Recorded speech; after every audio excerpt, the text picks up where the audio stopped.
মুক্তিযোদ্ধাধারীরা যারা, তাদেরকে মিনিমাম একটা পাস মার্ক যদি তারা তোলে তাহলেই তাদের হচ্ছে চাকরি হয়ে যাচ্ছে। সাপোজ ধরেন 100-র মধ্যে তারা 50 পেলে তাদের চাকরি হয়ে যাচ্ছে, কিন্তু আমরা 80 পেয়েও টিকতে পারছি না। এটা তো আমাদের জন্য বৈষম্য। তাহলে যারা বেশি মার্কস পাচ্ছে তারা নিঃসন্দেহে বেশি মেধাবী, তারা বেশি পরিশ্রমী। আমাদের কম্পিটিটিভ রাষ্ট্র এখন, আমাদের বিদেশের সাথে কম্পিট করতে হবে, দেশের অন্য দেশের সাথে এগিয়ে যেতে হবে, এজন্য মেধাবীদের খুবই দরকার।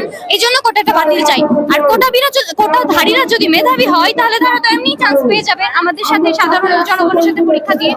স্বাধীনতার পরে যারা মুক্তিযুদ্ধ করেছিলেন, মারা গিয়েছিলেন, তাদের ফ্যামিলি বা তাদেরকে হারিয়েছিল, তাদের সন্তানরা সুযোগ পাচ্ছিল না। ঠিক আছে, তাদের সন্তানের জন্য কোটা দরকার ছিল, কিন্তু এখন তাদের প্রত্যেকের সন্তানই দেখা যাচ্ছে চাকরি পেয়েছে, বিভিন্ন সুযোগ সুবিধা পেয়েছে। তাহলে তাদের যে সন্তান, মানে তাদের মুক্তিযোদ্ধাদের নাতি, তারা তো অলরেডি, তাদের বাবা তো আর মুক্তিযুদ্ধ করেনি, তাদের বাবা অলরেডি সেটেল, তারাও সেটেল, তারা তো এগিয়ে আছে। এই জন্য আমরা চাচ্ছি যে এখন সংস্কারটা হওয়া দরকার। মুক্তিযুদ্ধের পরপর কোটা দরকার ছিল, কিন্তু এখন দরকার নাই।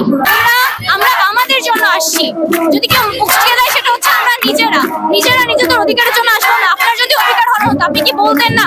আর আমরা এটাই শিখেছি যে বাঙালির যখনই অধিকার হরণ হয়েছে তারা কথা বলেছে এবং তারা জয়লাভ করেছে। আমরা চাচ্ছি আমরাও জয়লাভ করব। এটা তো সরকারের জন্য ভালো মেসেজ, কারণ আমরা আমাদের অধিকারের জন্য রাজপথে আসছি। দেশ যদি কখনো সংকটে পড়ে আমরা দেশের জন্য রাজপথে আসতে পারবো। এটা তো ভালো একটা ব্যাপার যে নেক্সট প্রজন্ম বীর হয়ে গড়ে উঠছে, তারা ভয় পাচ্ছে না, তারা তাদের অধিকার আদায় করতে জানে। তিনি বলেছেন এটা অযৌক্তিক, কিন্তু আমি মনে করি না এটা অযৌক্তিক।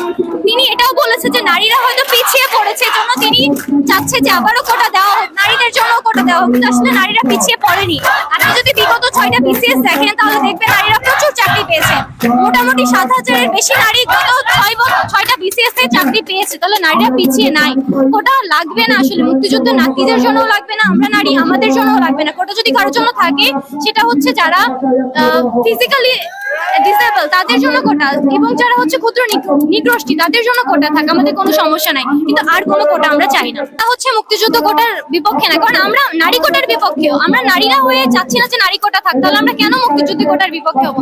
আমরা সব ধরনের কোটার বিপক্ষে। আমরা শুধু কোটা চাই যেটা হচ্ছে ক্ষুদ্র নিগ্রোষ্ঠী এবং 1% যেটা